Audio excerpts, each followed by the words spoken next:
ఆసిఫాబాద్ జిల్లాలో గులాబీ దళం వర్గపోరుకు బీజం పడిందా?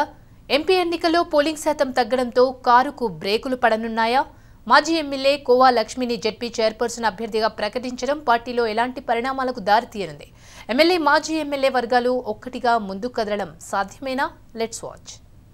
2019 ఎన్నికల్లో అత్యల్ప ఓట్ల మెజార్టీతో మాజీ ఎమ్మెల్యే కోవా లక్ష్మి కాంగ్రెస్ అభ్యర్థి ఆత్రం సక్కు చేతిలో ఓటమి పాలయ్యారు.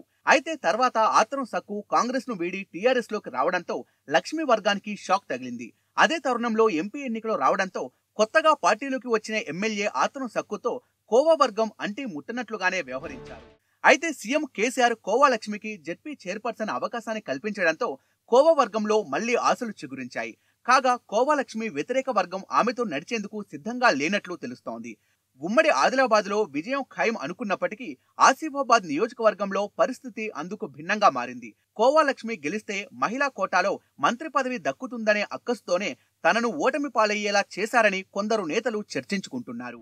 మొత్తానికి కోవా లక్ష్మికి ఛాన్స్ దక్కడం వెనక ఓ ఎమ్మెల్సీ ప్రయత్నాలు ఫలించాయని పార్టీలో టాక్ నడుస్తోంది. మరోవైపు స్థానిక సంస్థల ఎన్నికల్లో సత్తా చాటేందుకు టీఆర్ఎస్ కసరత్తు చేస్తున్న తరుణంలో కొత్త పాత వర్గాల మధ్య వ్యవహారం ఎటువైపు దారితీస్తుందో చూడాలి.